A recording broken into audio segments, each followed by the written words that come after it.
Hi, been doing some pretty serious ones today. Fortunately, I've got a StarCraft one. Got asked by an anonymous person.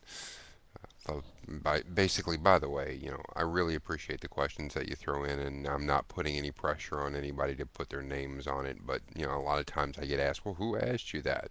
Someone who didn't want to be identified. So shut the fuck up. Just be a lot, easier for me if people were more interested in being known for their questions. But again, I'd rather have the questions than the identity. Uh, on that basis, the question that I got was, hey Greg, you talk a lot about playing cooperative almost exclusively. What's your secret to beating that? Well, the big thing is with timing, because you look for what's constant. And unfortunately, or fortunately, depending on how you look at it, cooperative mode, when you're playing against the AI, I got my tongue tied really bad today. Hold on, let me get some cream soda. Much better. Okay. Um, you want to look at what's constant. You find out what's constant and observable, and you work off of that. And the one thing that I can tell you without too much doubt is the timing of things. A lot of times I've noticed that the opposing force will leave their base and be ready to attack at a particular point. Now, on co op, that's going to be on medium, they will leave their base at 7 minutes and 5 seconds exactly into the game. There's an option where you can actually have a clock in the corner of your screen to tell you how long the game has been going on in StarCraft time, which is not exactly on par with real time. But when that reads 7 minutes and 5 seconds or so, they'll leave their base to come attack you. Now, if you base your strategies on that, you can basically go a lot further and plan. And, that's actually pretty cool. It does change with what level you're playing on. On the cooperative game on hard, I've noticed that they almost always leave at 6 minutes and 20 seconds. Um, Now, here comes the fun part because they recently improved the AI a touch on this. On very hard and above, it changes. It depends on what races you're playing against.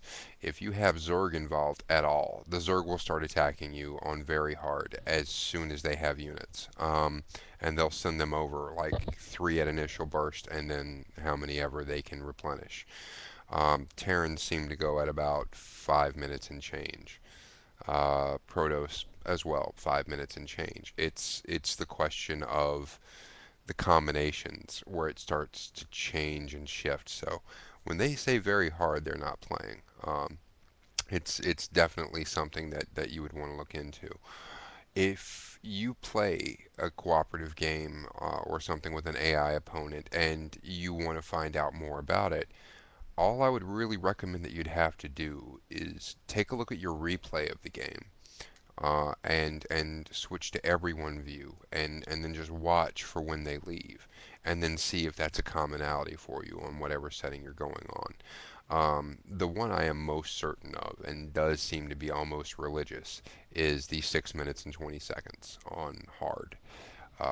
If you can get a force up, my tip for that would be to do what I call a Rikki Tikki Tavi, which is I will literally take fast units of some kind and rally them near the base and then rush in when they come to attack me. That makes them have to turn around. My playing partner, Mark, is actually really good at doing that with Reavers. Now, I know that, not Reavers, Reapers. I've got Firefly on the brain now. With Reapers, they are able to jump up cliff faces and they're really fast once you get the nitro boost. What he's able to do is he's able to continually amass those, and we keep them from attacking our base by either he or I attacking one base or the other to make them turn around. Now, with that, Reapers aren't really respected a lot. They're considered a good opening sortie, and they've been nerfed a couple of times. But the thing that Mark does is he'll accumulate a number of them large enough to the point where I've literally seen him take out a building every time they fire. Usually it's about 8 or 9. And with that, you have to remember that the whole point of the game is not to kill the other person's army. The point of the game is to kill the buildings that the other person has. Once they're out of buildings, the game's over. I've had so many games end with, with armies on board. What Mark and I are working on now is trading off. Either alternating hitting bases and or trying to take out a lot of them with Zerglings while he's constantly hitting their buildings. Um, One thing we've had a lot of good luck with is Mark will use his Reapers to hit buildings, and that'll force the attack force to turn around and go back up.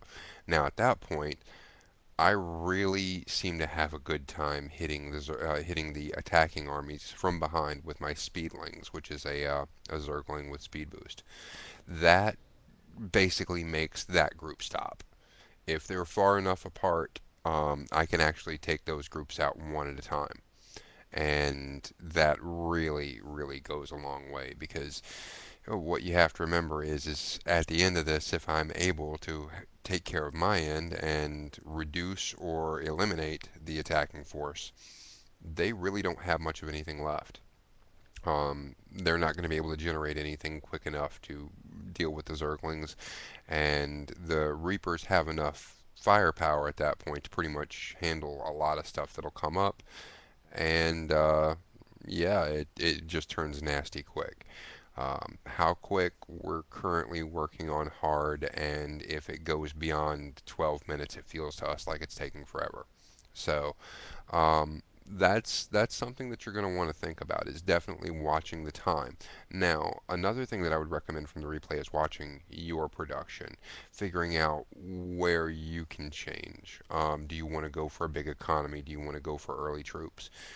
There's advantages to each. I've even developed some strategies where I don't even want speed boost. It's just a matter of finding what works for you and finding out what you think is enjoyable. Uh, Part of my personal strategy is to try to develop no matter what I'm playing, whether it's Terran, Protoss, or Zerg, to try to get to the point where theoretically I could handle the entire game by myself. And even if I just get relatively close to that, if I partner up with someone who's good, it turns into a disgusting stomp down. Um, and the other thing is, I do make mistakes. Fortunately, Mark can cover those. Uh, Mark makes mistakes sometimes, and my almost constant statement back to him is, "Yeah, don't worry about it. We're good." And we are, because we've figured out our own timing. We're working in tandem with one another, and we're communicating. Um, I do stress get a friend, practice with a friend. That's a really big thing. And someone actually asked me in a separate question on that I wanted to address about that Facebook option.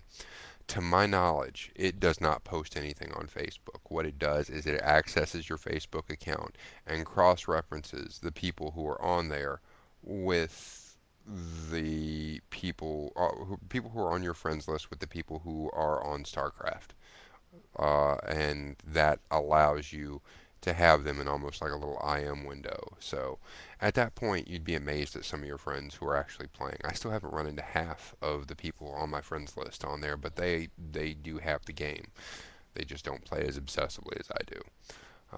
But yeah, good question. Again, those times as I know them is 5 minutes and change roughly for very hard, because that's sort of odd. 6 minutes and 20 seconds for the regular hard, and for medium, it's right around 7 and change. Around 7:14 is when I usually rush. But yeah, good question. Thanks very much for submitting it. And if you have any other questions about any units at all, definitely let me know. Thanks, and be good to each other.